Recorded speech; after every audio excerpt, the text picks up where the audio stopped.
How and why did you decide to write an anti-Islamic book? After high school, I went to university and I did comparative religion. And the remarkable thing, I think, was that the first day of me going to college was September 11, 2001. Already thought, okay, these Muslim guys are kind of crazy and this religion isn't the truth. Then a few years later was this guy in the Netherlands called Theo van Gogh. He was a famous filmmaker and he was killed in the street. He was shot and they tried to slit his throat and they put a knife in his stomach with a letter on it for another girl, and Hirsi Ali, and it said, "You are next." So it strengthened my anti-Islam feelings in such a way that I thought, well, I have to become politically active to do something and stop this evil of harming our country. You started politics because of Islam. Yeah, and that really had to do with Islam. That was the reason that I wanted to write a book, to explain to people why Islam was a danger for the world. When I was writing my book, like I said earlier, the questions, the doubts I had about Christianity popped up again. And that was about truth, of course, because I was a believing Christian guy. And yeah, the Christian questions I had in the end were answered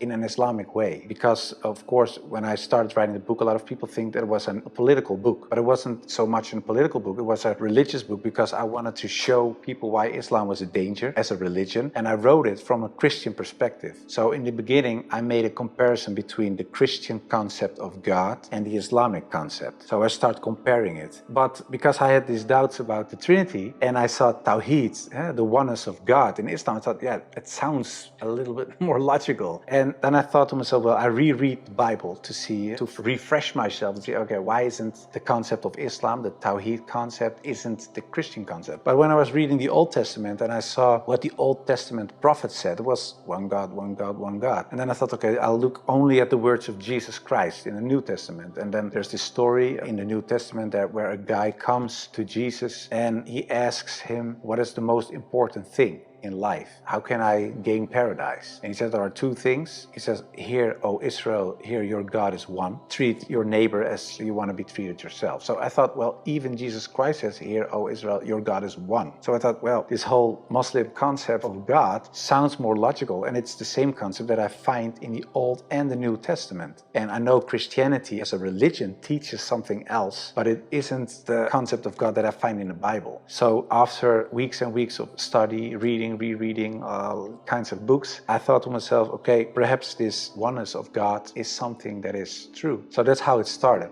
What resources did you use while doing your research? Because I was kind of shocked, I started writing to several authorities on these religious matters. And one of the guys that I wrote to was Sheikh Abdul Hakim Murad, and he's a professor from Cambridge University. But in a way, it was kind of strange, of course, because I was a politician back then still. I was writing an anti-Islam book with an anti-Islam purpose. And I'm asking this Muslim professor from another country, can you help me?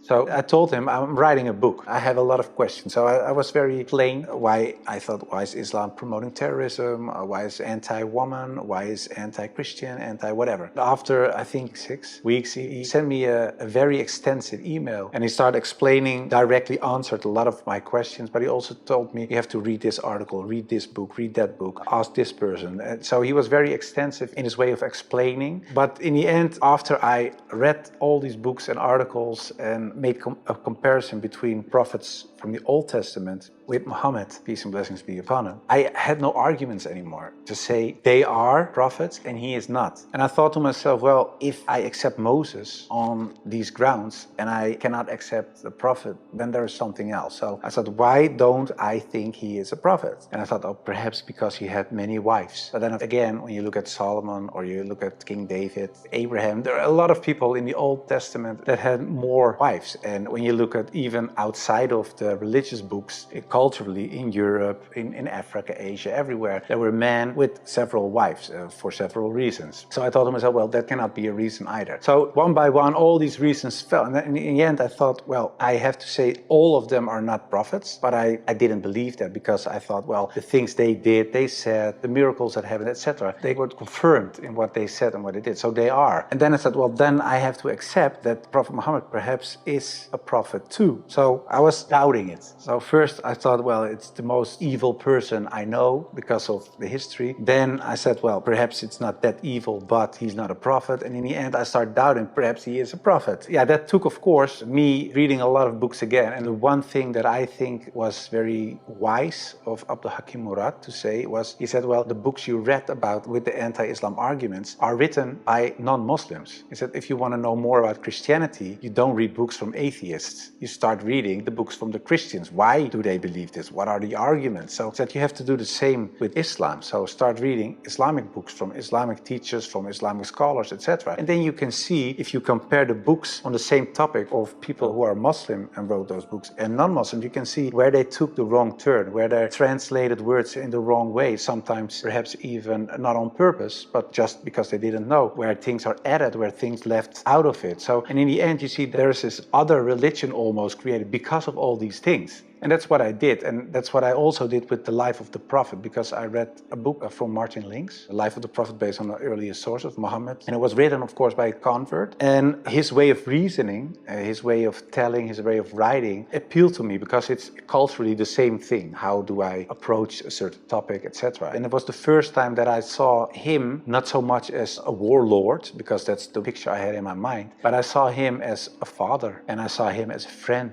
and a teacher, and so much more. And so, yeah, I saw the person and his character, and I said, well, I can say a lot, but I cannot say that this is not a good man. So his character persuaded me to read more and to want to know more. The story about Hind, there was something that, like a switch, like I had to change. And that was because I thought Hind was the wife of one of the enemies, Abu Sufyan. And in a way, they gave money to kill Hamza, the favorite uncle of the Prophet. And that was what happened on the battlefield. He got killed. They even paraded with his ears and cut off his nose and horrible stuff. So the Prophet was deeply sad, of course, of what happened. And years later, he became powerful. He came in power in Mecca. And then there was Hind. And I was reading this book and I thought, okay, now she gets crucified or her head gets cut off or something like that. But he said, well, I cannot look at her right now, but everybody is forgiven. And if you want to stay here and live among the Muslims, it's possible. If you don't want that, you can go. But bloodshedding is over now. And I thought to myself that she was forgiven. If you can forgive someone who kills a relative, especially a favorite uncle of you, even starts parading with parts of his body to show other people that she humiliates you and whatever you stand for, that means you have such a great character. It's very special. It's something you don't see. And that's what he did. So I thought to myself, well, it was a really special guy. And when I thought that, I thought, well, I have these arguments for him being a prophet. I see his character. I see the way he treated other people. I see how he treated his enemies. I think he is a prophet. But then I thought to myself, whoa, that's horrible, because I already accepted this oneness of God. And now I say he is a prophet. If I say there is only one God and Muhammad is his prophet, that's almost shahada. So I thought to myself, okay, let's close the books, stop, this is going in the wrong direction. And of course I wasn't that anti-Islam anymore because of what I read, what I saw and what I experienced. What I tell you now, it sounds a little like a fairy tale, but it really happened. In the end, there were all these books at the table, and when I had this feeling of, yeah, okay, this is shahada in a way, I thought, well, I put all the books away and I put the books on the highest shelf, but there were so many books that a lot of books fell off the shelf. And one of the books that fell off the shelf was the Quran. And when I picked it up, my hand was on a page with Surah 22, ayat 46. And it says, it's not the eyes that are blind, but the hearts.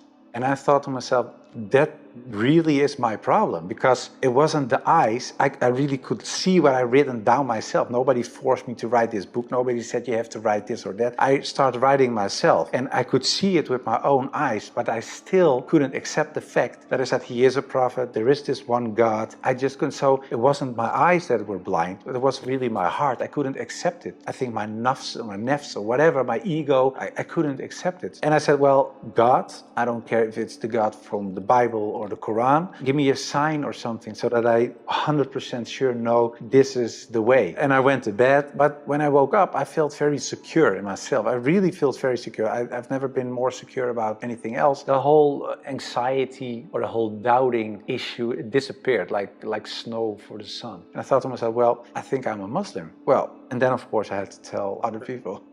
What was the reaction of the people around you when you became Muslim? Most of them were very negative, of course. For a lot of people, especially some uncles and aunts, it was kind of a shock. They heard it when it was on the news. I told my mother, and my mother started crying. And my wife was pretty open. Yeah, she was very cool about it. How did you feel when you made your first salah? It's of course a beautiful moment, but very strange as well, because as a Christian you're not used to pray like that. You pray with your hands together and perhaps on your knees in front of your bed or something. But I think it's very beautiful that you really prostrate, so you really bow down in the deepest way for your Lord. So that's a very humbling, beautiful thing, I think, and that, yeah, it made me feel very happy.